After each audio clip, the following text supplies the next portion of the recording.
जी हाँ दोस्तों, नमस्कार। तो सबसे पहले मैं अपने विद्वान साथियों को, विषय बहनों को, सभी विद्यार्थी गणों को, जितने भी हमारे मित्र कॉम्पिटिटिव एग्जाम की तैयारी कर रहे हैं, उन सभी को जितेंद्र क्लासेस की इस ऑनलाइन कक्षा की तरफ से मैं आप सभी लोगों को बहुत बहुत हार्दिक अभिनंदन एवं वंदन करता हूँ। प्यारे साथियों, जैसे कि आप देख पा रहे होंगे, हमारा बिंदु छंद चल रहा है और छंद हर एक टॉपिक आप तक पहुँच रहा होगा जो हमारे मित्र चैनल को सब्सक्राइब किए होंगे।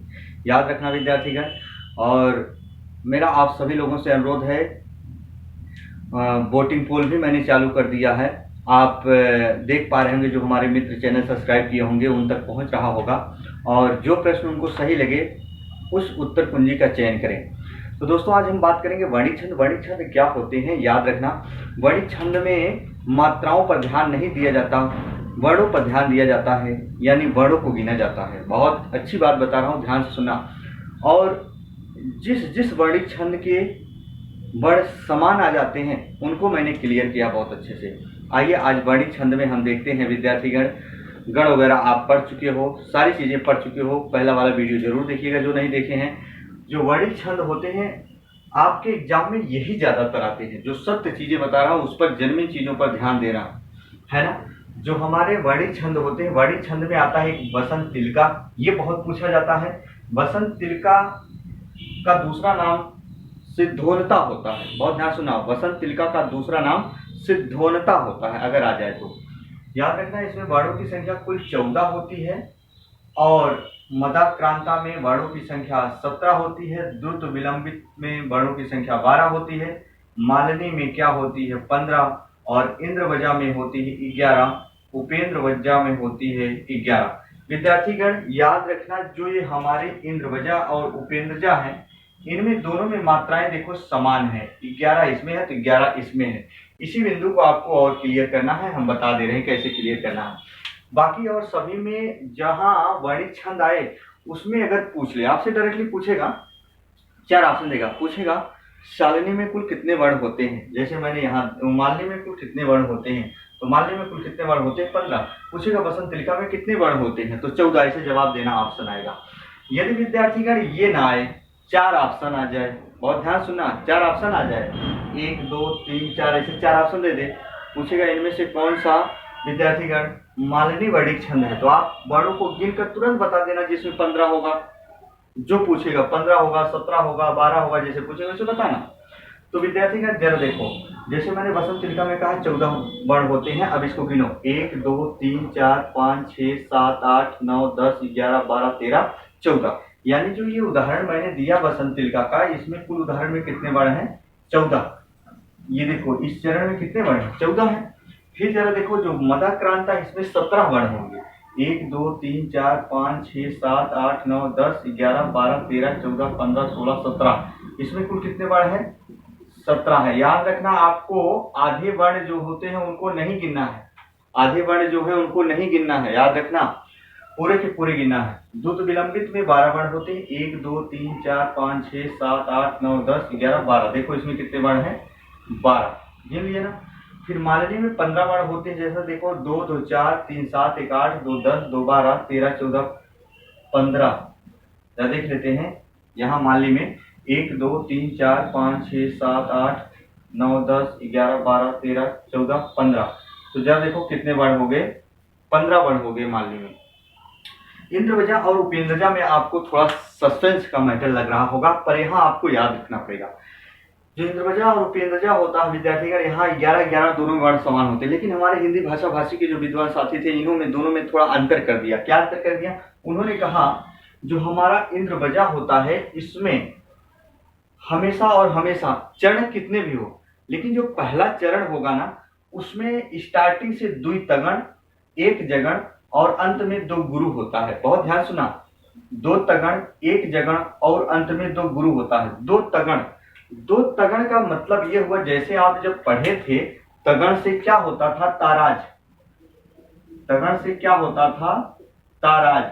और क्या होता था, 2 तगण, यानी 2 तगण मिलेगा लगातार। कितने तगण, 2 तगण। और एक क्या मिलेगा, 1 जगण। जगण से क्या होता था विद्यार्थीगण, जभान होता था। और ध्यान से सुनो, क्या होता था, जभान होता था। तो मात्रा आप यही देखते थे, तगड़ से ताराज, 1 2 2 1 ऐसे देखते थे। अब जरा देखो यहाँ, इंद्रवज्जा का जो 11 वर्ण है, इसमें देखो जागो उठो भारत देशवासी, मैंने उदाहरण लिखा। अब जा पे 2, गो पे 2 और छोटा ऊ पे लिए यहां तक तो 3 हो गया। अब जरा देखो यहां तक लगातार आपको मिला द्वि गुरु एक लघु।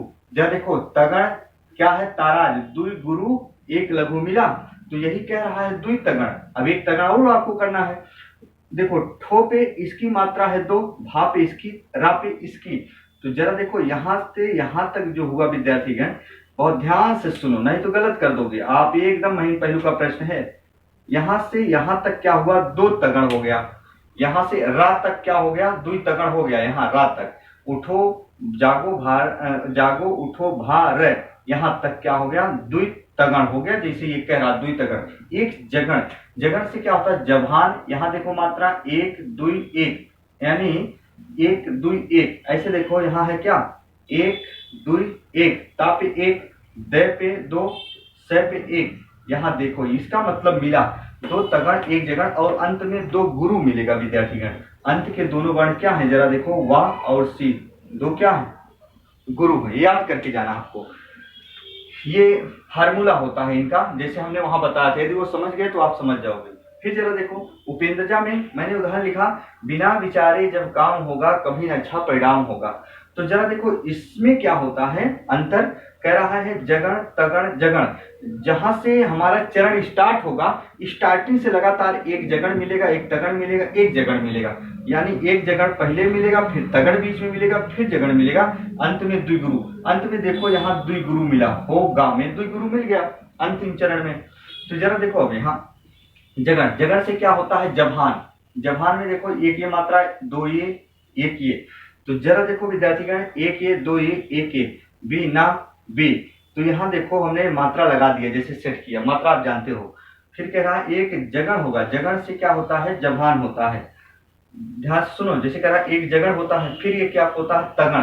तगड़ से क्या होता है ताराज होता है। जरा देखो लगातार 2 बार गुरु 1 बार लघु, तो लगातार 2 बार क्या होगा गुरु 1 बार लघु। जरा देखो ये क्या हो गया हमारा तगड़ हो गया। फिर जगड़ कह रहा है, जगड़ से क्या होता है जभान होता है। जगड़ से क्या होता है विद्यार्थीगण जभान होता है।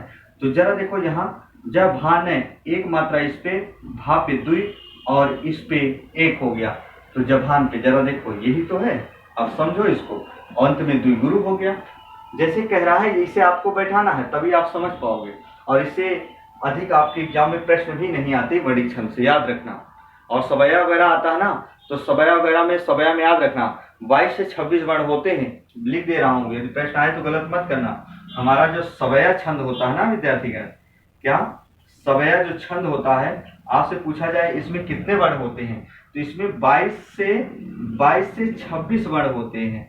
22 से 26 वर्ण जहां होते हैं ना, वो आपका क्या होता है, कौन सा छंद, सवया छंद होता है। वही वर्ण गिन लेना है बस, और कुछ नहीं करना है। आपसे पूछे सवया में कितने छंद, तो 22 से 26 वर्ण होते हैं। एक बार इसका स्क्रीनशॉट लीजिए।